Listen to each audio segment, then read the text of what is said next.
There are a total of 4 roles altogether in the world of Red Dead Online: the Bounty Hunter, the Collector, the Trader, and the newly introduced Moonshiner role. For anyone who seems to be slightly intrigued, this video will go ahead and cover the basics as to what each role is about and what their main objectives are, despite the fact that it's painstakingly obvious. There's a good chance that most of us have already reached the maximum rank for each role by now, but I figured I'd make a simple guideline for those who may be having a slight difficulty with the subjects at hand, and with some techniques I've learned over time, so there's that.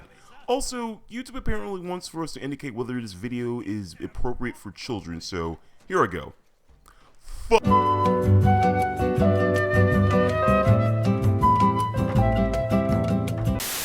Being a new addition in Red Dead Online, the Frontier roles allows for us to take up the opportunity to perform certain objectives while getting the necessary experience in the process. In other words, taking up and completing these jobs will reward us heavily with money, gold, or other bullshit of that nature. The Bounty Hunter is tasked with tracking down random outlaws within the states and delivering them to the proper authorities, either dead or alive. The Collector is tasked with covering the landscape in search of valuable collectibles and then proceeding to sell them off for a huge gain in currency. The Trader is tasked with collecting various animal pelts, carcasses, and other goods that can be sold off to distant buyers who are in need of new equipment, and the Moonshiner is tasked with creating new, delicious moonshine recipes that can be sold to different buyers who have a certain taste for certain types of moonshine available, while avoiding the IRS in the process. To keep it simple in terms of monetary value, if you want both gold and money, do Bounty Hunter. If you want huge stacks of cash while wasting countless hours of your lifespan, do Collector. If you wish to deal with predators and crips bullshit for some change, do Trader. And if you want to get drunk while on the job and still get paid, do Moonshiner. Before you happen to get started with any of them, you will have to pay up with gold bars beforehand. 15 gold bars for the first 3 roles and 25 gold bars for the Moonshiner role. Overall, you will be spending approximately 70 gold bars over time should you choose to do any of the roles of the Frontier. However, there are some hefty alternatives if you wish to avoid the pricing for them. There are currently a few deals between Rockstar, Sony, and Twitch that allows for you to get certain benefits for certain roles, whether it be certain items for free or certain roles for free. For example, if you happen to play Grand Theft Auto Online and collect all the playing cards from the previous Casino Resort update, which I've made a video over if you'd like to give it a check, selfless promotion right there, then you'll be able to do the Collector role for free of charge. This is much better than having to spend a shit ton of gold bricks on it. One other thing that we need to be acquainted with is the leveling process for each individual role. It'll be boring but beneficial, so be sure to follow up. As you progress in each role, you'll be granted experience for that role specifically. You can also earn role XP by doing challenges that fall along in their own category, as well as participating in the free roam events that revolve around them, but these will be explained later on.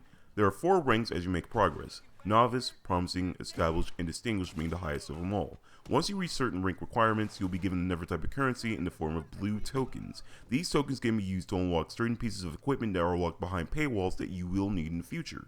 They can also be used to unlock cosmetics along the way if you choose to do so. These can be in the form of weapon skin variants, new horses, clothing, and even weaponry. I mean, my goodness, look at that sword that could carve a man in two. Long, tan, and handsome.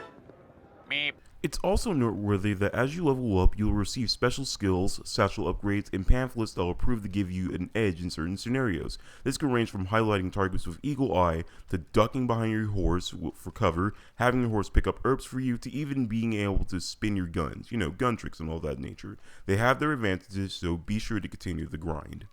We'll begin our path with the very first role, the Bounty Hunter. As stated before, the main objective for this role is to capture dangerous outlaws that have been located all over the surrounding areas and to return them to the proper authorities, dead or alive. It probably won't be as epic and adventurous as the gameplay trailers hype it up to be, but hey, as long as you're getting some kind of entertainment value from it, then I guess that's all that matters.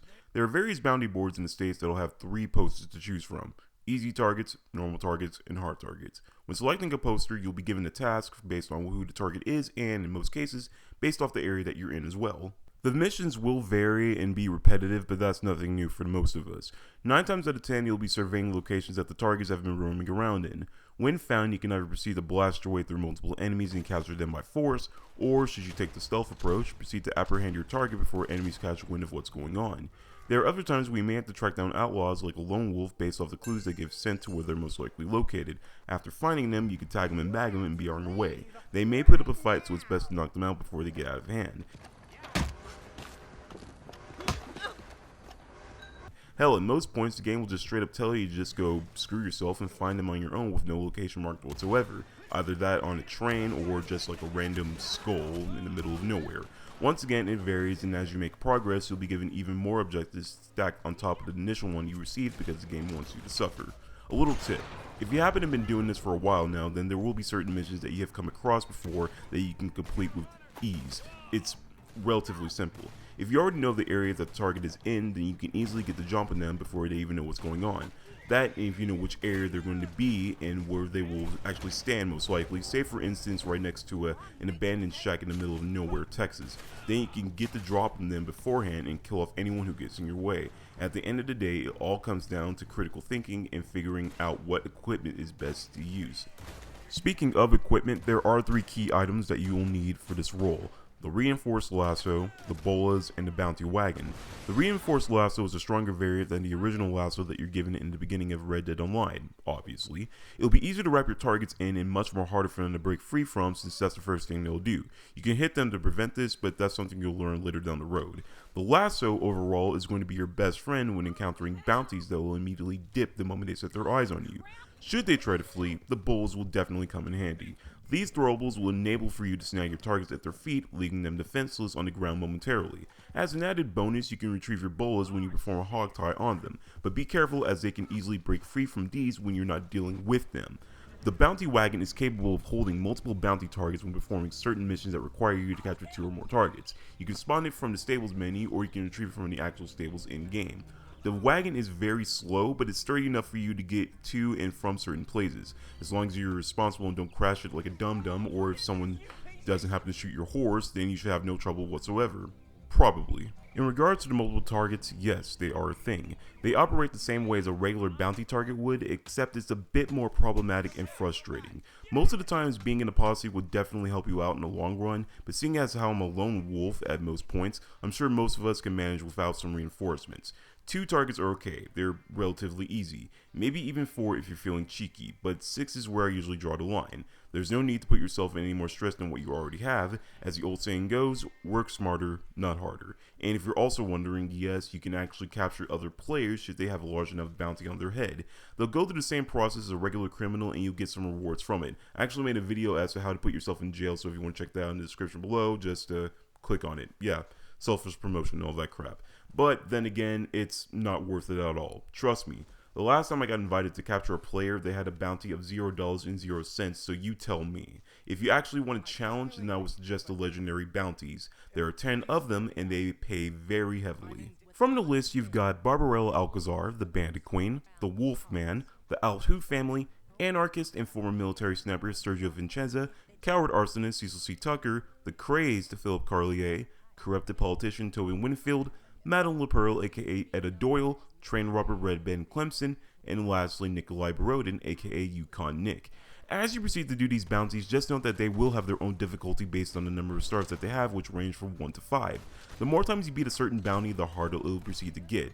Stars 1 through 3 are child's play in comparison to stars 4 and 5, since not only do the enemies do much more damage than usual, but you'll also have a limited number of lives and more targets to capture than the initial bounty. Then again, the number of targets required occur for certain bounties, so just be wary on that one. On Star 5, enemies will not appear on the minimap unless scripted, and there will be times when they may actually be able to one-shot you. Believe me when I say that a horde of them will come after you, as well as wild animals that want to eat your meat, so be wary. When capturing a legendary target, do not knock them out. For some dumbass reason, the game will register them as dead and you'll only get half the reward and all your hard work down the drain. This happens in other instances too, but that's another story for another day. Completing these will net you a few rewards, including 2 snazzy belt buckles, one for completing it for the first time and the other one for completing a 5-star legendary bounty, so hey, be sure to get that bling. For free roam events, you have 2 for the bounty hunter class. First is Manhunt. In this mode, you'll be paired with other players to track down numerous targets in a secluded area. You'll have to be careful as there will be enemy guards trying to stop you. Living targets brought in will be worth 20 points while dead targets are worth 10. Do not knock the targets out as they will be registered as dead. Day of Reckoning works similar to the free-for-all PvP mode, Showdown. In this case, you'll be working against other players as you'll have to capture bounties that have a price on their head. The higher their point value, the more dangerous they are likely to be considered, so just be sure not to get shot and die, as most players don't seem to like reviving each other. Collectors have it a bit more easy since instead of having to shoot shit up, they can dig shit up after walking for numerous hours finding small artifacts that can get them a lot of money despite the crippling depression they'll receive. The main goal for the collector class is to trek around the land and find numerous collectibles that they can proceed to sell for huge profit. If any, this is without a doubt the most beneficial way to gain money as well as experience in this game, deadass.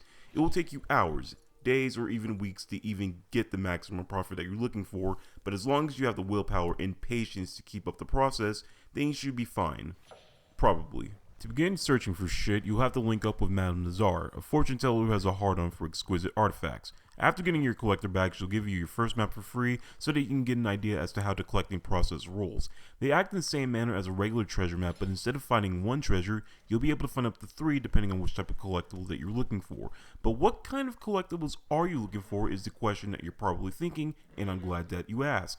There are 8 categories of collectibles with 9 maps depicting their locations at random. You have the American Wildflowers, the 4 sets of tarot cards, cups, swords, wands, and pentacles, the 4 sets of jewelry, bracelets, earrings, necklaces, and rings, antique alcohol bottles, bird eggs, arrowheads, family heirlooms, and coins. The 9th map is the miscellaneous map that shows 3 of either one of the sets stated before. However, for most of you who are starting out in this role will not have access to certain maps or collectibles until you reach a certain rank, as well as getting the appropriate gear. The only key equipment that you'll need is the Pennington shovel and the metal detector. Nothing more, nothing less. I am aware that the refined binoculars are a thing since they could trigger eagle eye and highlight certain items from far away, but that's up for you to decide. The shovel allows for you to unearth dig sites located throughout the map, while the metal detector will point you in the direction of specific areas, blinking rapidly the closer you are to the treasure site. It's like a good game of hot and cold.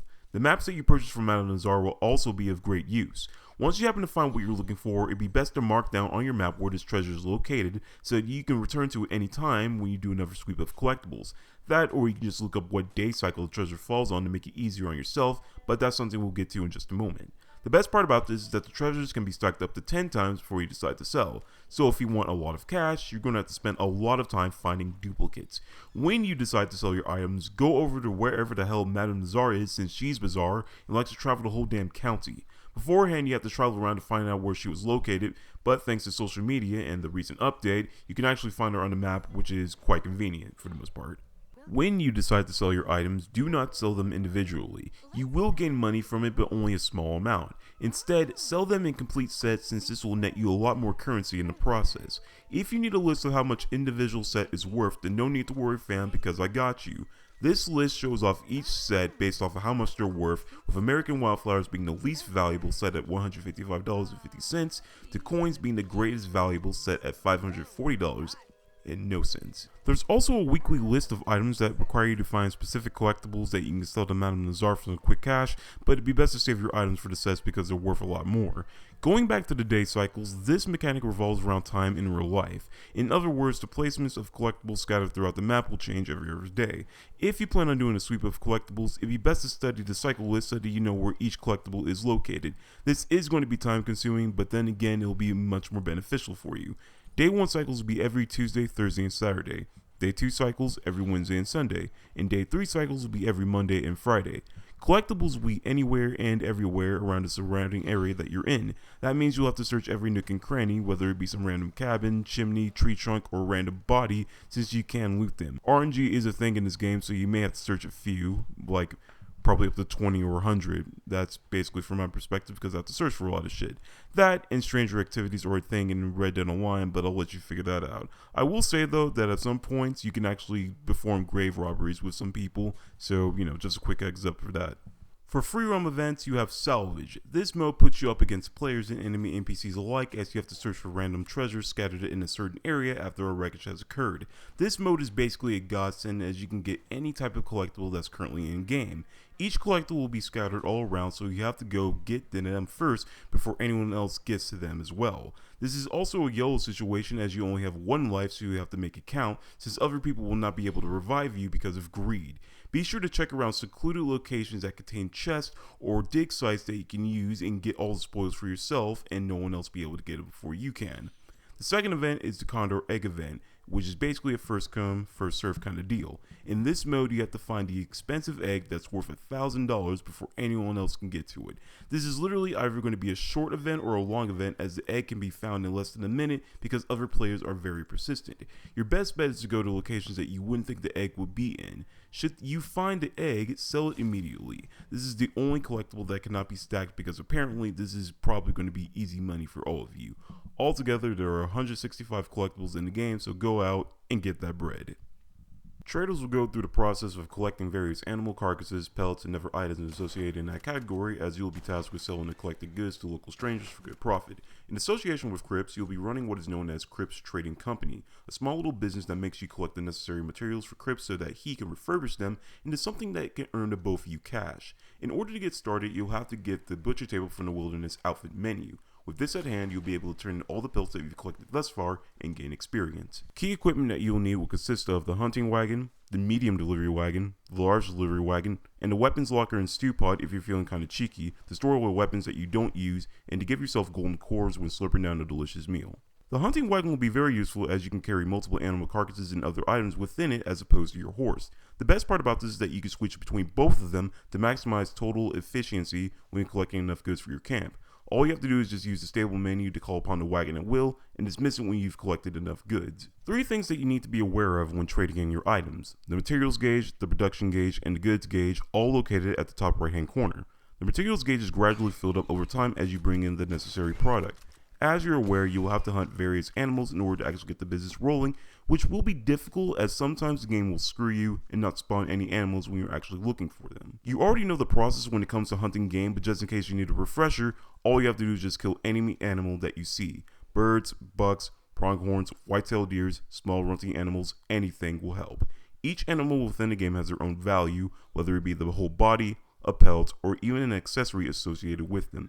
As you're trading them in, their value will be located at the bottom of the screen to indicate how much material they'll be worth. The higher the value, the more the gauge will fill. The most important part about this is the condition that the items are brought back in. You'll always want to go for the perfect value since they always yield the highest amount of materials that you get in return, or at least items that are in good condition. Yes, poor condition items are a thing, but it'd be best to stack them on them, otherwise you're not going to get a lot if they're sold individually. Big areas such as the Heartlands, the Great Plains, or Hennigan Stead will have chock full of animals that you can hunt down like the genocidal sociopath that you are. As long as it is in the Elysian Pool, then you're good.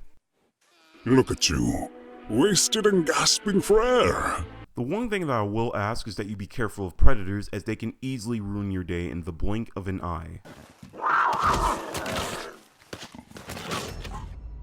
They're worth a lot more, don't get me wrong, whether it be just their fur or their whole body for that matter, but they are dangerous and will usually roll in a pack. One furry tried to gnaw off Ghostly's face while we were doing a stranger activity, and it was a good thing that I was there to purge the monstrosity, otherwise he'd have been dog meat.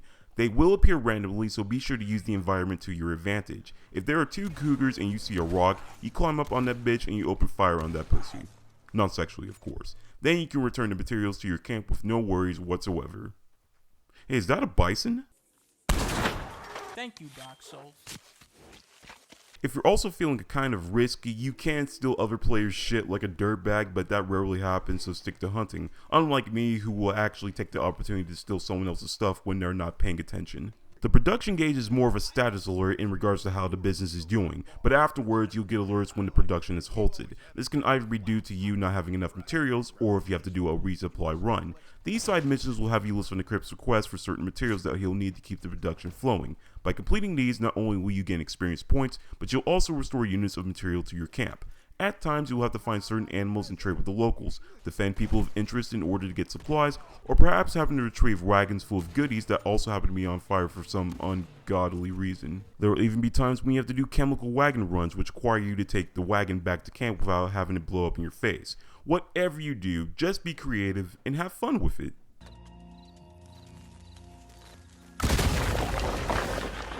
Never do you ever want to have to spend money for a resupply. That's some lazy shit, plus you're spending good money that you can easily do by yourself or with a friend. So do some good old-fashioned hard labor. Lastly, you have the goods gauge, which shows how much product has already been prepped and ready to go. When you start off as a trader, you'll only be able to sell a certain amount of goods since all you have is a regular sized wagon. You won't be making much at first, but over time, if you continue the grind that is, you'll be having made a few bucks here and there by then. This is where the medium-sized and large-sized wagons come into play.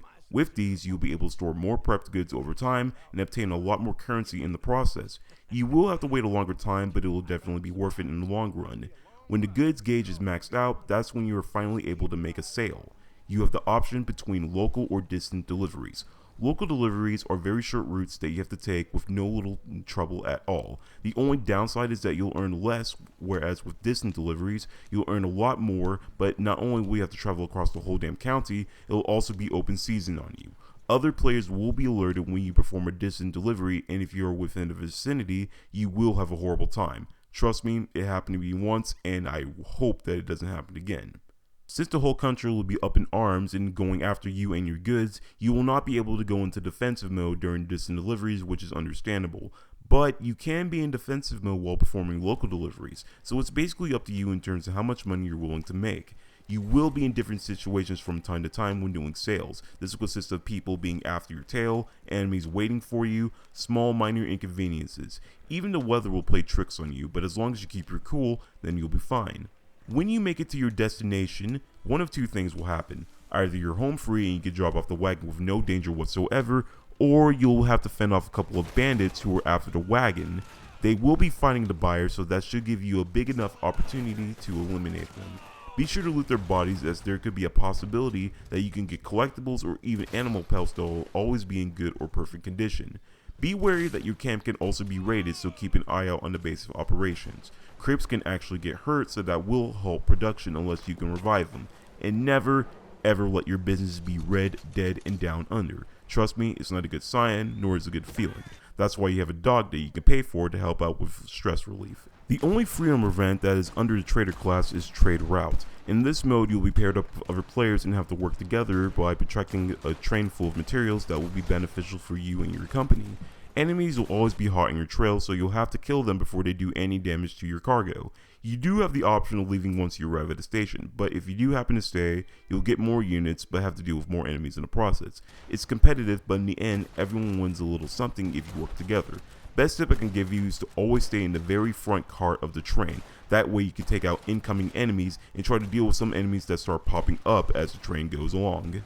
Finally, we have the last role for now, which is the Moonshiner. Similar to the trader role, Moonshiners are tasked with selling unique, well-crafted recipes of moonshine to distant buyers while avoiding revenue agents and impeding the process for other rival businesses. In this specialist role, you'll tag along with Maggie, a former moonshiner who was once thought to be dead until she's broken her silence and wants to settle old scores while getting her business back on track. In order to get started, you'll have to purchase a shack that will cost up to 25 gold bars and choose between 5 distinct locations. Should you want to switch to other shacks, you will be charged $250 for it, so unless you're actually rich, it'd be best to stay in one shack and save up your money.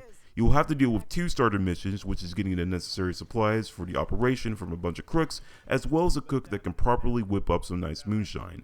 After this, you can go ahead and get settled in. The key equipment needed for this operation is the condenser upgrade, the polished copper upgrade, and if you're feeling very lively and homely, the bar expansion. The process of making moonshine has the same mechanics from the trader role with a few slight differences. Just like Crips Trading Company, you have 3 gauges located at the top right hand corner: moonshine still, flavoring, and the moonshine bottles.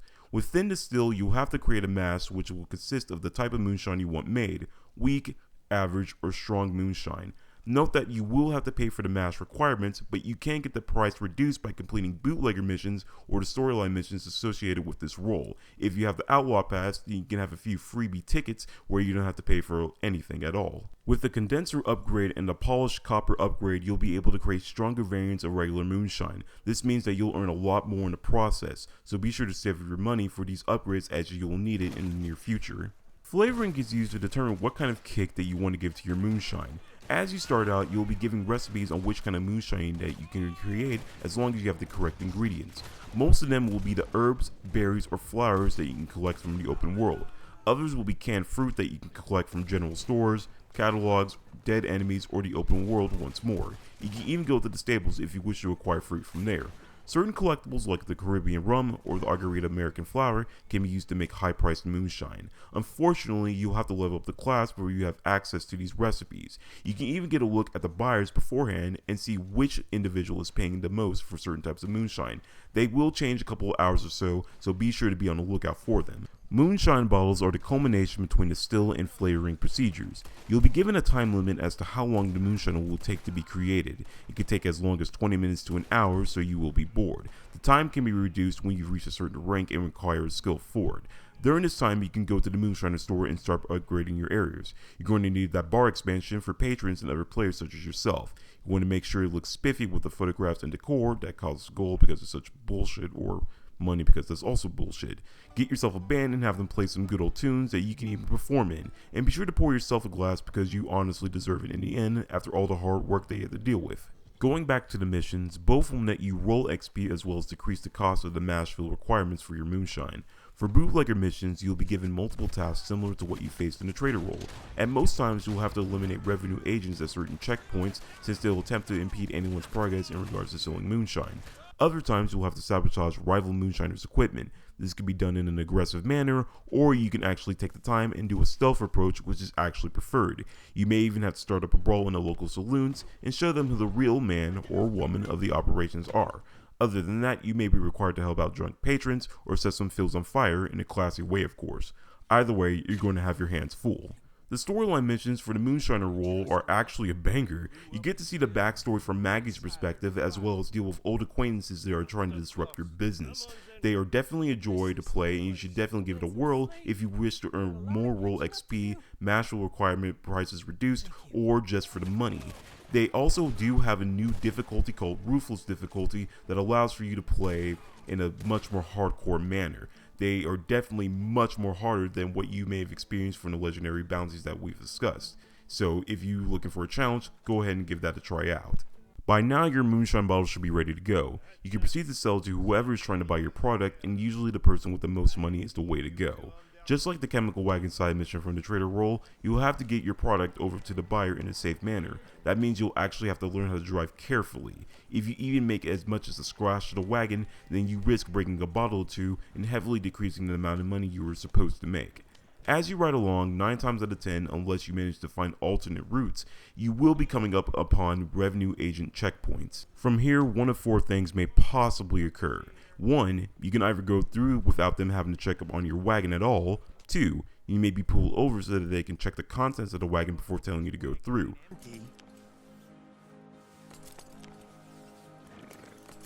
Okay, keep on moving. 3, same as before, except they actually try to murder you when they find out that you're actually selling moonshine. Moonshine! Moonshine! Fire on him!